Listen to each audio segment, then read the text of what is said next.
All right, everyone. Hello, and welcome back to the BGE podcast. This is Friday, so you know what that means. We're talking the plus in pageantry. I am tremendously honored to be here with a girl's girl.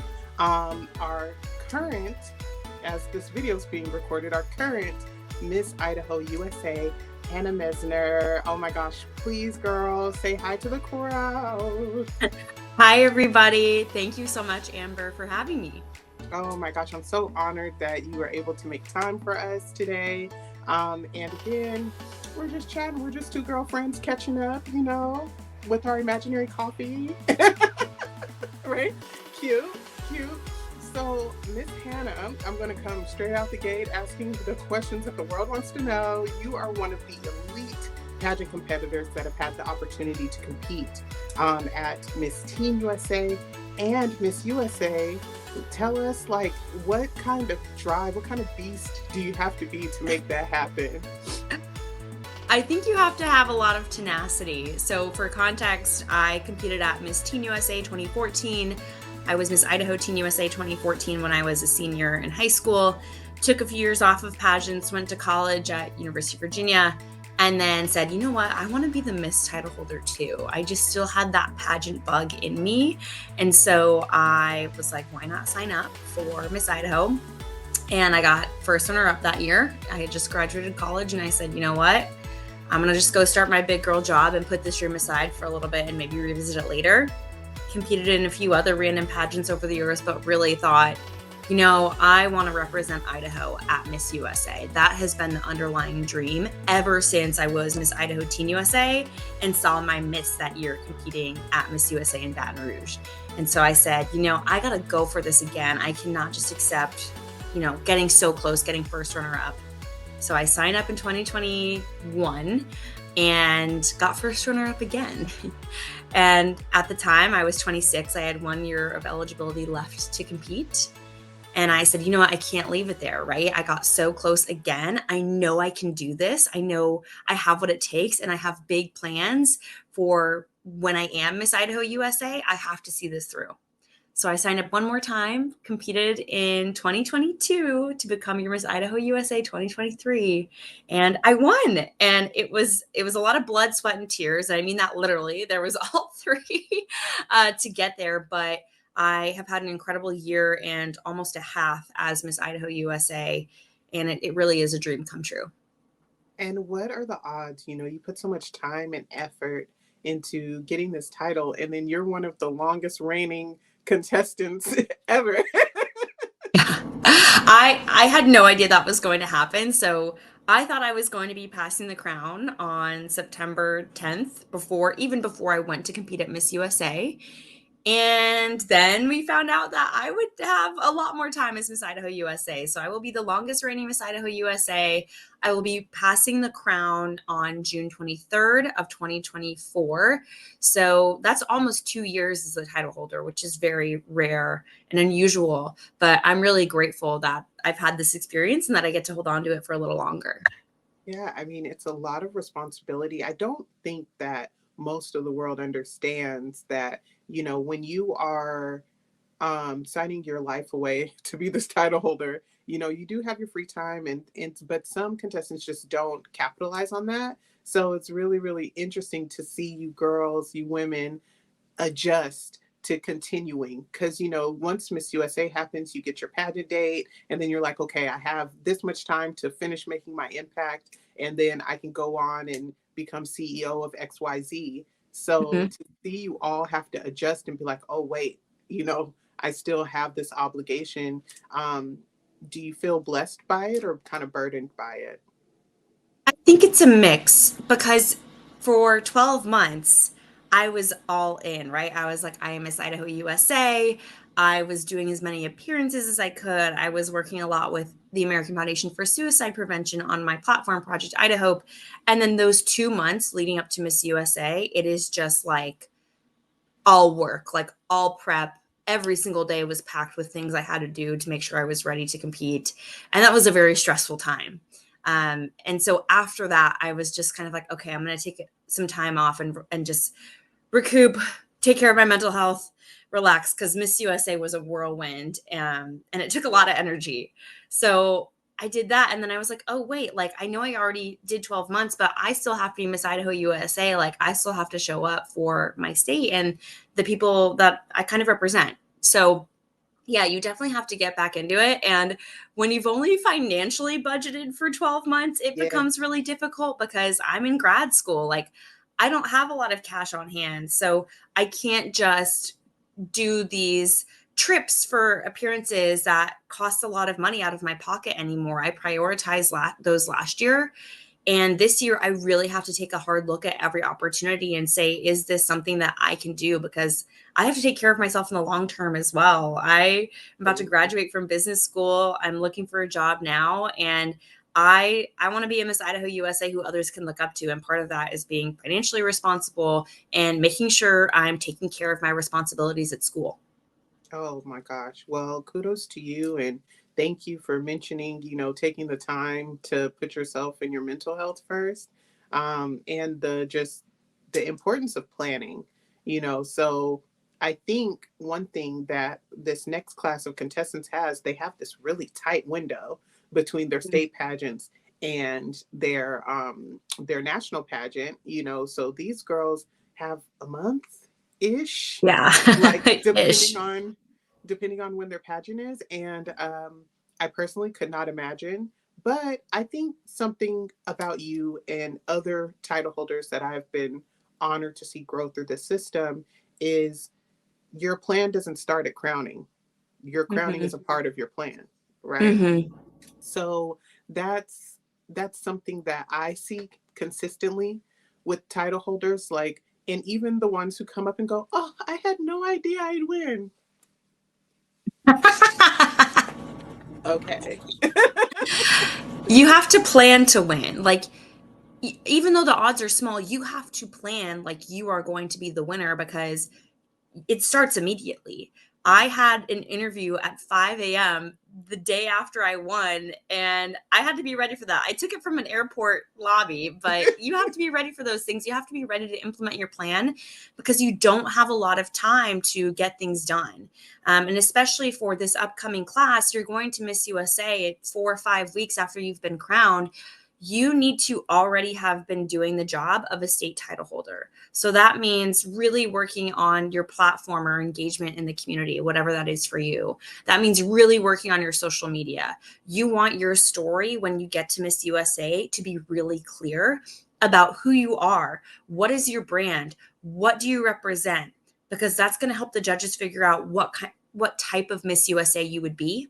So you need to have that solidified. You're not going to be able to come up with that in that 4 to 5 weeks when you are also trying to get your wardrobe figured out. You're trying to coordinate travel, make sure your family knows about it and gets their tickets, and all the paperwork that you have to submit to nationals with a very tight turnaround.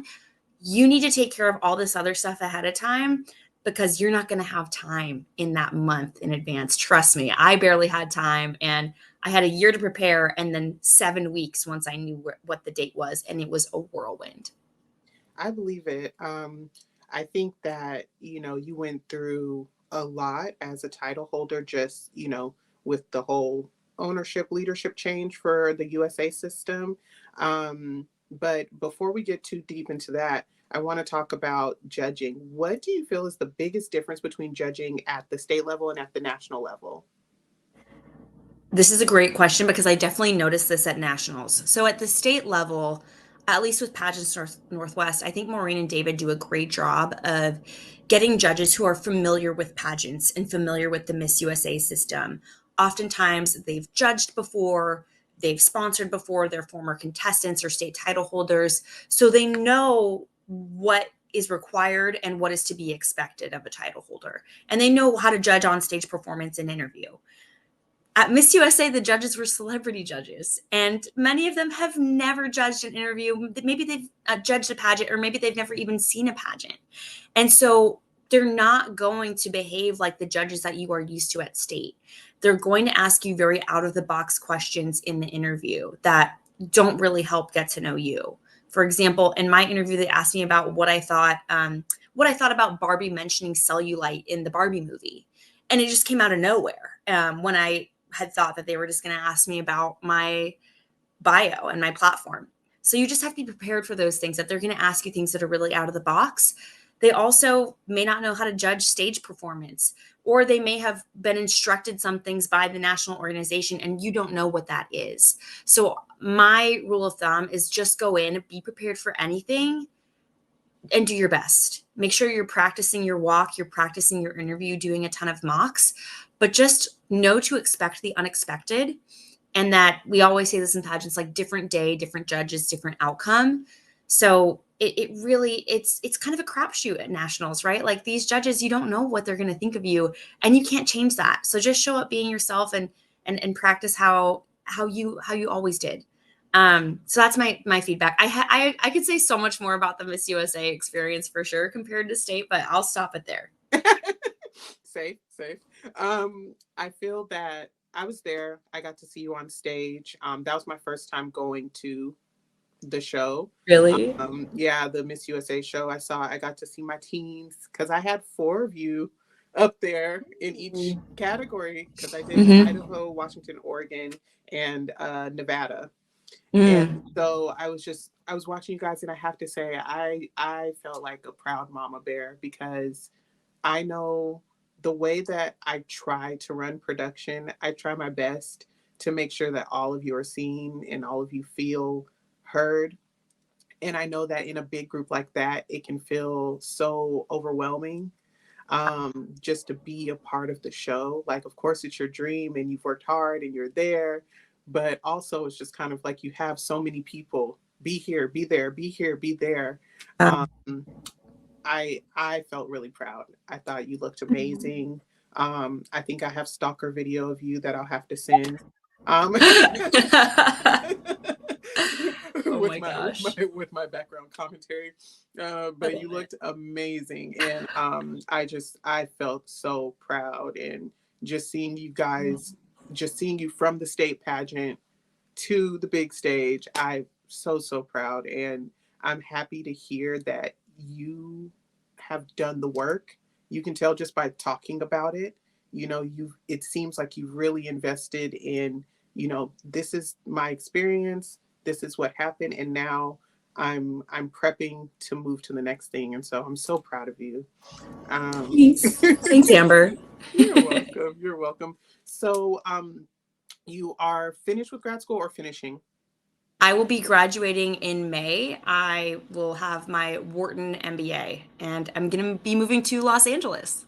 Oh my gosh, congratulations. Yeah. Oh, I mean, I don't have a job congratulations. yet, but the plan is solidified. So I'm moving to LA. I have quite a few friends from my program who are also moving there. I'm ready to get back out west. So I went to college on the East Coast, had a big girl job in consulting here, got into Wharton UPenn and couldn't say no at the same time that I was trying to win Miss Idaho USA. But fate is fate, you know? Right.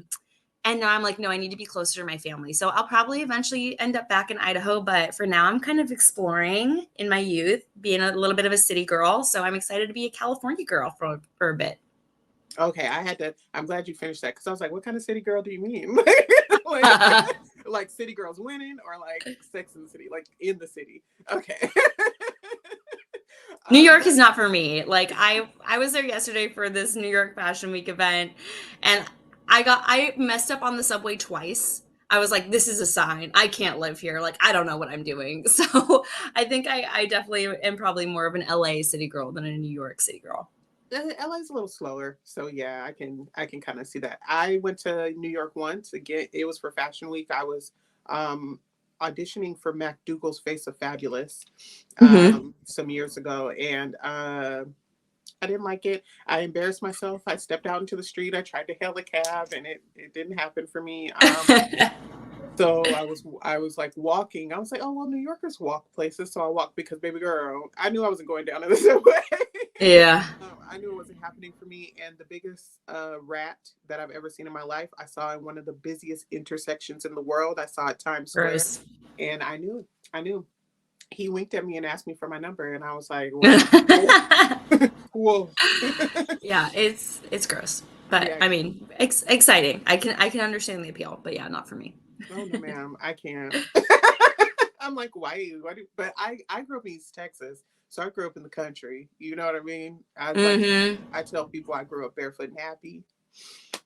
So I yeah, didn't know this about you. yeah, I grew up in the Uh, country, girl. We had animals and land and snakes, unfortunately. ooh, Oh yeah. yeah. I'll Mm. have to I'll have to tell you the story like later. But my uncle, we had just watched Anaconda, and then my uncle Clifford found a snake under his kitchen sink. He Mm-mm. kills it. We're at school. I said I'm going to tell it later, and I'm telling it now. That's funny. We're we're at school, and he catches and kills the snake, but he hangs it on a tree like outside of his home. So me and my cousins, we get off the school bus and we're all petrified because we see this giant, Well, yeah. to us it was giant, so we see this giant snake hanging out of this tree and we don't know what to do, and then the school bus drives off and we're all just stuck there in the driveway, like, and then we call out for help and they just like, family members, yo, stop playing, come in the house, it's Yeah. dead, it's dead, and we're like like we had just seen Anaconda, like what are the odds? But yeah, It'll always hit you like that. good old It just. childhood trauma. Ugh. Um, Yeah. so you're moving to LA. Do you have any aspirations to do more like modeling, acting, or are you really focused on the pursuit of your career? Yeah. I I really want to put my MBA to good use right away, so I am looking for a full-time job. I'm really interested in startups. I interned at a startup this summer. It was a space startup though in Oh, Seattle, and that was pretty cool. And I'm just intrigued by kind of like entrepreneurial ventures. I do want to be a founder one day, so I really want to get more hands-on startup experience, not in space, maybe beauty, media and entertainment, technology, anything with like a sustainability lens. So I'm casting a wide net and just doing a lot of networking. But I do see being there as an opportunity for me to maybe explore modeling as an opportunity, or even just like remaining involved in pageants in some way. I'd love to judge a state Miss yeah. USA pageant at one point in time, like maybe later in the future, because I feel like I know too many contestants. But I'd love to be a judge. I'd love to volunteer with the organization. So I also really want to start a podcast about pageants, or something. There's some kind of content creation I want to do around it, and I don't know whether that's a podcast or is it me writing another book. I don't really know what it's going to be yet, but I want to do something because I feel like this year especially I've gained a lot of knowledge and information. I've met a lot of people, built a pretty big network within the pageant community, and so I want to put that to use in some way that can help other pageant girls kind of figure their stuff out and learn about the industry. I honestly feel as though the art of conversation is something that should never be slept on. The having the chance to come through and share these stories with each other about our experiences and just kind of bring to light the vastness that is pageantry. I totally, totally would support your podcast or whatever it is that you Yeah. in the world. And you have the experience as far as like pageants in the US goes. You're part of the blueprint, in one way or another. So I think you coming out and sharing your pearls of wisdom would be absolutely amazing. And yeah, I'm doing both right now. So I actually just left my job. I had my last day at my corporate job a few days ago, actually, to start a formal wear store. And Oh. I know, like in Washington State, you spent some time here this year, but Washington State is lacking in the glitz and the glam. Hmm. So is Idaho. So is Idaho. Yeah, so there's definitely a need here.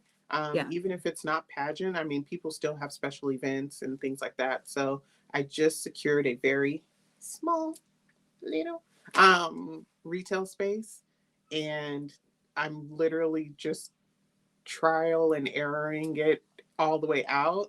Like, of course, I have Yeah. a business plan and I've secured my LLC. Like, I did all of the, business 101 things I know I'm supposed to do. Yeah. But like now I'm applying to be a vendor for these big name designers and things like that. So it's definitely worthwhile, and I'm constantly reminded of my why. Um, Mm-hmm. but it's also terrifying because I like my direct deposit every 2 weeks, and I like being able to just kind of know what to expect day by day. And Mm-hmm. I haven't worked directly in retail in so long. So, but again, I feel like I have the connections with between different systems here in Washington. Mm-hmm. And even nationally, I have a pretty big net of pageant support. So I'm I'm excited. I'm scared, but it's worth the risk. It's worth the effort. Yeah, I totally think so. I think that's so amazing, Amber, that you are venturing off on this entrepreneurial journey. You're starting a business and you're doing it in a market that definitely needs it. I mean, there is no great place that I know of to get a pageant gown or pageant wardrobe really in the Northwest. So I think, especially in Washington State, I've had people DM me like asking for my outfits from Miss USA, being like, I live in Washington and I have not, there's like nowhere to shop. Like, can I just buy the clothes that you've worn from like Sherry Hill or Giovanni or Portia and Scarlett? And I think the resale market is great too, but it's so nice to have that kind of right there so you can get something, try it on in person. Like I always love that in-store experience. So that's going to be amazing. I can't wait for like the grand opening. Do you know when it's going to Oh be? yes. I don't know yet. So I'm aiming in April, but I have obligations for the Global Beauty Awards. So Yeah. I'm trying to work that all out. Um but yeah, I'm so excited. Everyone who I've talked to about it has been uber supportive and says the exact same thing. There's no market in Washington, or there's no support in Washington. Like there is a market, but there's no, Yeah. yeah, there is demand, there's no supply. um so yeah, it's very exciting. Again, terrifying, like, but Yeah. you've got to do it. So anybody that asks me should I do it right now, I'm like, yes, yes, do it, jump on it.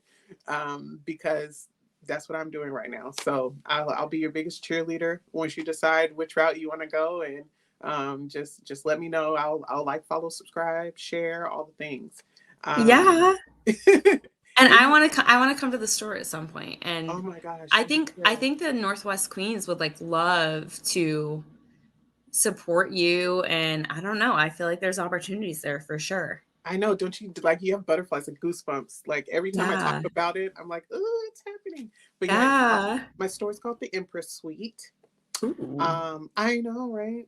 The Empress Suite, and my end game is to be the largest in the Pacific Northwest. That's my end game. So I haven't even opened the doors for my first store, but me and my boyfriend were talking yesterday actually, and I was like, okay, so I can do this. I can do this three ways. I can have the Empress Suite Littles, and we just have all gowns for little pageant girls, and then I can have the Empress Suite, which covers teen and miss, and then I can do the Empress Suite Bridal, and I'm just like rattling off these ideas. And then we have the Empress Suite training facility where we do walking patterns and, all the, Oh. like, just like all these things I'm rattling just off, off, off, off, off. And, and he's just like so direct. He goes, or you could buy a building and each floor could be, each floor could be one of your stores. And I'm like, or that. So it's It's perfect. I great. I feel love it. I love that you guys are like talking about this together. it's great. It really is because, when we met, just to give him his flowers, when we met, I just passed that point where I was like, bah humbug men, I will never date again. Like, I don't want to deal with this. And then we met, and it's been everything in a relationship that I thought I would have to settle or, kind of give on. He's proven to me that I don't have to, and it's nice. Mm. It is nice. Um, Amazing. but yeah, shout out to Junior. So yeah, back to you because I did that. So when you are moving out and you're pursuing your dreams, you said you wanted to judge, but you also said you wanted to write another book. Let's talk about your first book. Yeah. Yeah. Yeah. Glass Ceiling Epiphanies. I can't believe I wrote it about 2 years ago. It published September 2022. So right before I won Miss Idaho USA. Took me about a year actually 11 months from start to finish. And basically, it shares the stories of real women in business and the lessons they learned from their experiences. My thought was, why are we all repeating each other's mistakes? I look at the corporate world and I see that women are coming in at the bottom. We're graduating from college more often than men. But if we look at our C suite executives, they are still mostly men, and very few women make it to that level. And it was just really perplexing to me. So I did some research, looked into the history, and talked to a lot of women at various levels, entry level all the way up to executive, to ask them about their experiences, to kind of distill these lessons so that somebody early on in their career, like in their 20s, can learn from them right away. Like, how do you negotiate that first offer? How do you handle a difficult boss? How do you balance different priorities in your life, like your family and your job, and what happens when you're up for a promotion, but you have a lot of responsibility at home too. So I'm really glad that I wrote the book. I got to share some really interesting stories and a lot of personal anecdotes, and it's been well received. I feel like I've gotten good reviews so far. My favorite was somebody in India spoke with me. She set up a call with me. I'm an admissions fellow for Wharton, so sometimes people just put time on my calendar just to ask me about the Wharton MBA experience. And at the end of our call, she mentions that she had read my book. And she's in India. She's across the world. Right. And I was like, oh my gosh, how did you get my book? And she said that her aunt gifted it to her. So her aunt found my book on Amazon, bought it for her. She read it and then realized that I went to Wharton. Like, she didn't even know that ahead of time. And she said she loved the book and that she wanted to gift it to all of her friends. And that, for me, I was like, if just this one person read my book and thought it was useful and helpful, that's all I need. So that was really, like, I think my favorite moment of all when it comes to just the experience with Glass Ceiling Epiphanies. It was really that validation that what I made the right choice by putting my time and effort into creating this book because it helped somebody else. Well, so I love that you've written a book. I love the title. I haven't read it, so I need to get on that. So you said that we can find Glass Ceiling Epiphanies on Amazon. Is that the only place Yeah, that it's available? I'll ship you a signed copy, Amber. Just For text me your me? address after this. Yeah. Stop it. Okay, guys, in a couple weeks, I'll be reviewing Please Glass do. Ceiling Epiphanies. Okay, yes, I will definitely send you my address because I love a good read, and I think based off of the reviews that you're getting, women are appreciative of the perspective. Mm-hmm. I believe that I remember when I started going on the management track in my career, and I kept getting management books by men. So yes, I'm excited. I'm excited to read your book. Do you feel like in that space, being a published author, do you feel like there's any room for you to write a children's book, or are you more focused on kind of like business literature and advice? I think I'm more focused on like nonfiction advice. Um, for me, I could write a children's book, I guess. It's never really come up as a thought of something I wanted to do. I would love to. I think it just takes like it's a different part of your brain. It's a different type of storytelling. You have to get an illustrator involved. So I would love to do that at some point. What I think it would be about, it would have to pertain to my platform, which is suicide prevention and mental health. And that is a very delicate subject, especially when it comes to children. There's a lot of guidelines and research when it comes to how do we talk to children about mental health, what is appropriate and inappropriate to bring up. And it's kind of this combination of they're very young, but we also know that young children can die by suicide as well. There are statistics out there that children are dying by suicide, and it's really unfortunate. So we really have to be careful in how we communicate to children about mental health, ensuring that we are supporting them, that we're getting them help, but that we're doing it in an age appropriate way. So if I were to write that children's book, I'd want to do it really carefully and in conjunction and with the approval of a national organization like the American Foundation for Suicide Prevention or suicide research. There's several out there, but I'd really want to make sure it was completely kosher with them. I used to be the education chair for my local chapter of AFSP, and to even just present in schools, we had to go through a rigorous approval process and really just verify that our material was appropriate. So it's definitely a delicate subject, and I wouldn't want to rush that by any means. Oh my gosh. Well, I think that would be very impactful. I just took a mental health first aid class, Nice. and Yeah. yes, ma'am. Yeah, and it was very eye opening. I had a resident. I was previously in property management. I had a resident who was in crisis, and it was like every other week there was something going on with this person, and it was hard to kind of bridge that gap between like my work responsibility and my responsibility as a person. So I felt very moved and honored to be able to take that class and leave with more tools in my arsenal to be able Yeah. to kind of not diagnose but assist Yeah. when possible. So I think providing that information earlier would definitely help for more people to get the help they need before they can't make a different choice. So kudos to you. And you said that are you working on a presenting package for people who are going to schools, or did I misunderstand that? I used to. So I used to run my local chapter of AFSP, the American Foundation for Suicide Prevention's education arm.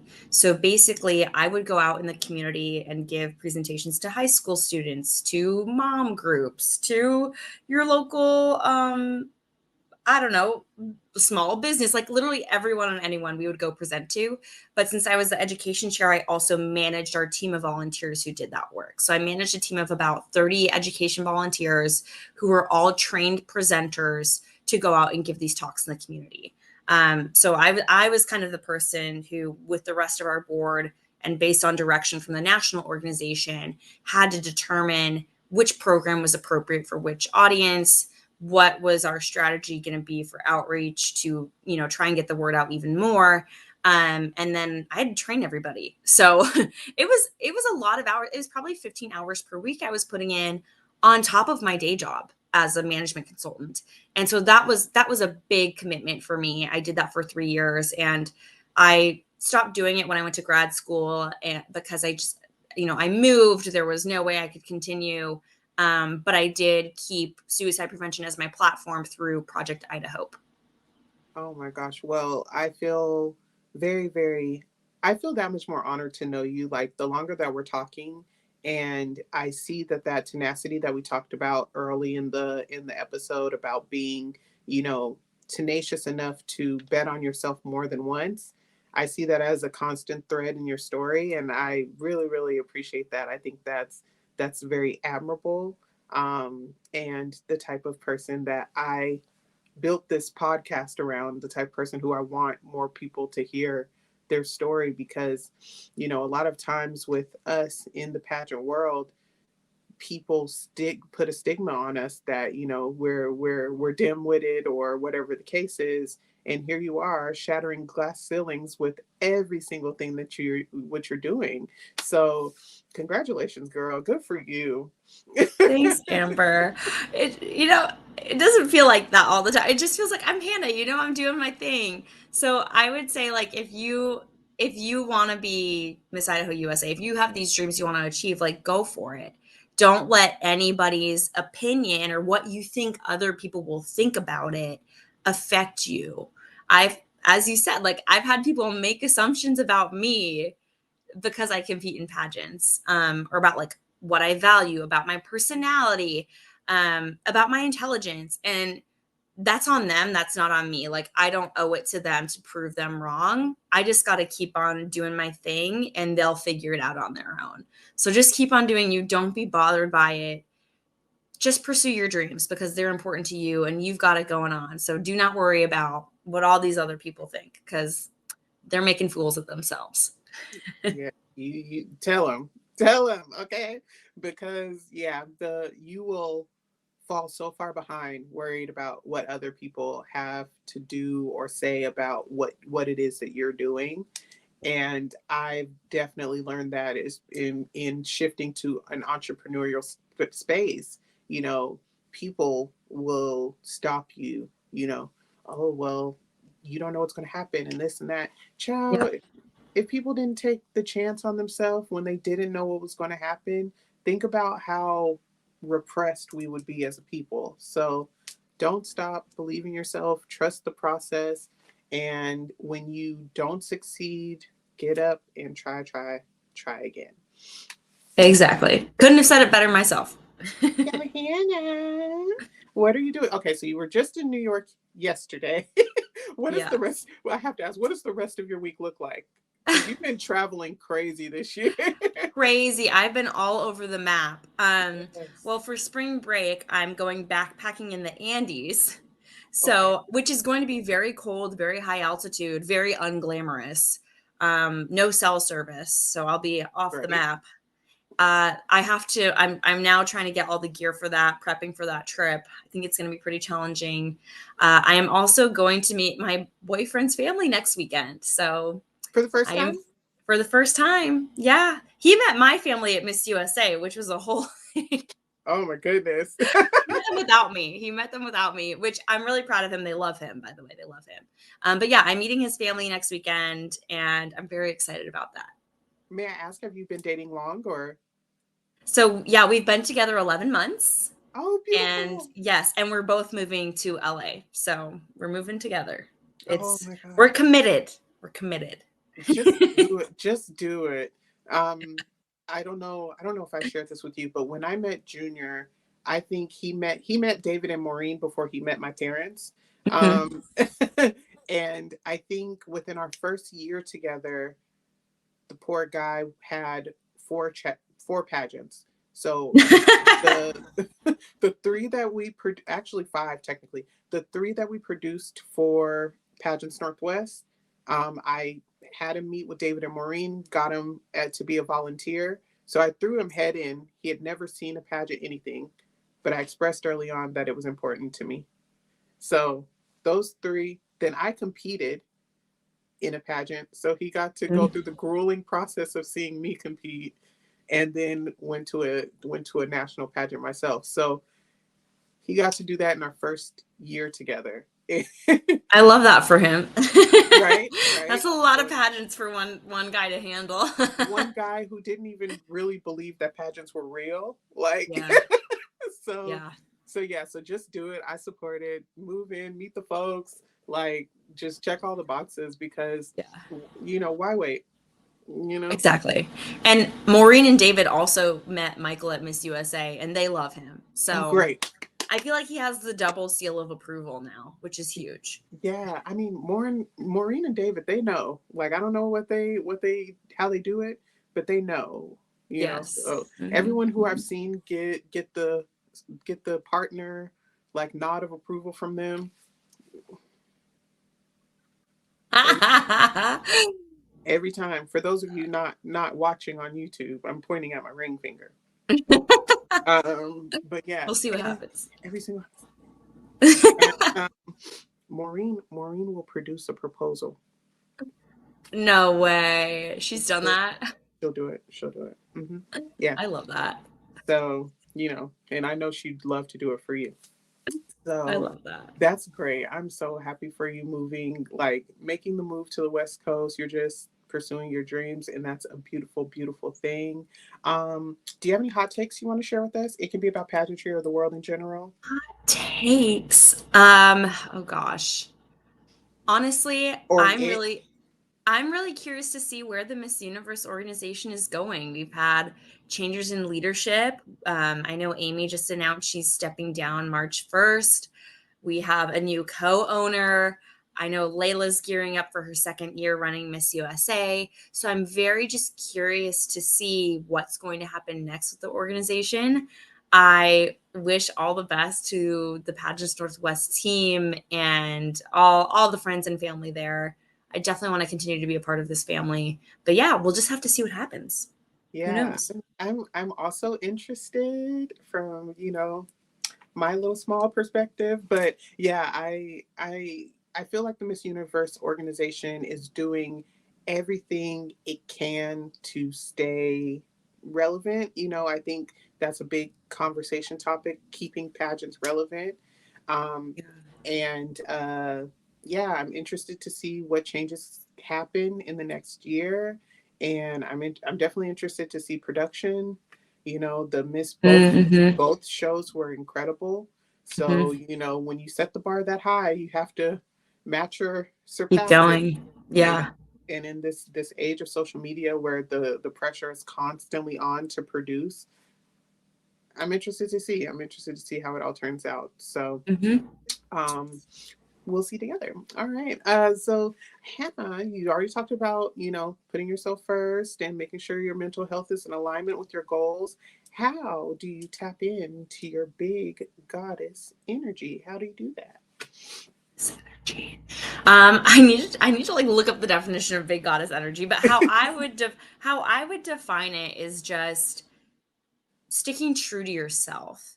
So for me, that's knowing myself and really reflecting on what's important to me, what are my priorities, how do I emotionally respond in situations, and instead of like kind of lying to myself about that sometimes, just really being honest. So for me, it's if I'm exhausted, if I've had a crazy week, and there's one more thing I've been invited to, it's being honest with myself and saying, no, I need to just chill at home. I need to relax.